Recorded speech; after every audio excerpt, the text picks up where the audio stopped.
Bonjour à tous et bienvenue dans cette nouvelle vidéo dans laquelle je vais partager avec vous quelle est la différence entre la prononciation et l'articulation. Je parle assez souvent d'articulation et de prononciation, mais il est temps d'en savoir plus afin d'éviter quelques confusions.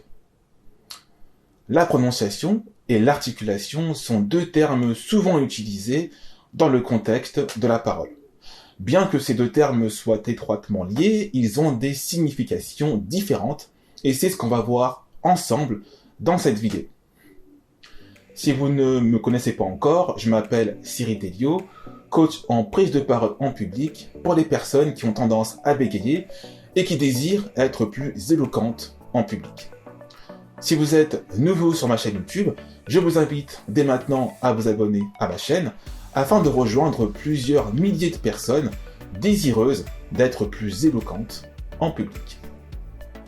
Donc, la prononciation fait référence à la manière dont les mots sont prononcés, tandis que l'articulation se réfère à la façon dont les sons sont produits par la bouche. La prononciation est le processus de production des sons de la langue pour former des mots. Elle implique l'utilisation des cordes vocales, des lèvres, de la langue, des dents et du palais pour produire des sons qui sont combinés pour former des mots. Donc, la prononciation correcte des mots est essentielle pour la compréhension de la communication orale. Elle peut être influencée par la langue maternelle, les accents régionaux et l'éducation linguistique.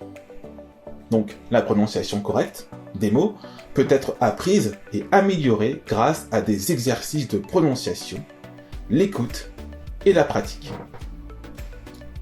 De l'autre côté, l'articulation se réfère au processus de production des sons individuels qui composent les mots. Elle implique l'utilisation des muscles de la bouche, de la langue et des lèvres pour produire des sons distincts et clairs. Les sons sont produits en utilisant différents points d'articulation, tels que les dents, la langue et les lèvres. L'articulation correcte des sons est essentielle pour la production de la parole claire et compréhensible. Il est donc important de comprendre que la prononciation et l'articulation sont deux aspects différents de la parole. Même si une personne peut prononcer correctement les mots, elle peut encore avoir des problèmes d'articulation qui affectent sa clarté de la parole. Par exemple, une personne peut avoir des difficultés à articuler le son R, ce qui peut entraîner des problèmes de compréhension, même si elle prononce correctement les mots.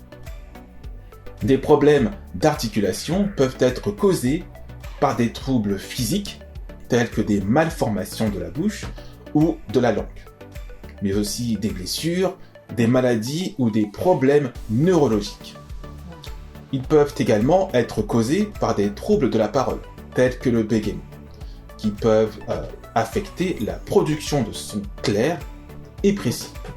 Les troubles d'articulation peuvent être corrigés grâce à des exercices d'articulation spécifiques. Des exercices peuvent vous aider à améliorer votre coordination de la bouche, votre force musculaire et votre contrôle de la langue et des lèvres.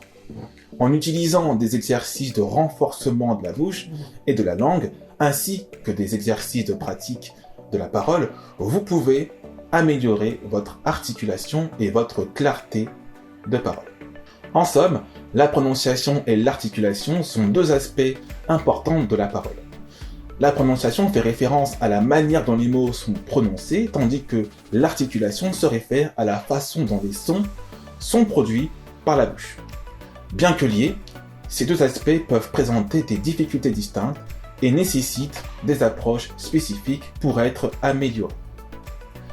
Pour vous aider à lier ces deux aspects dans la pratique, je vous invite à télécharger gratuitement mes exercices de prononciation à l'aide d'exercices de diction et l'articulation à l'aide d'exercices spécifiques que vous retrouverez en cliquant sur le lien dédié en description sous la vidéo.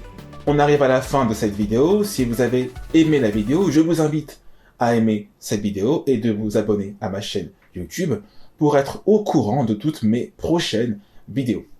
Je vous dis à très vite dans une prochaine vidéo. Prenez soin de vous.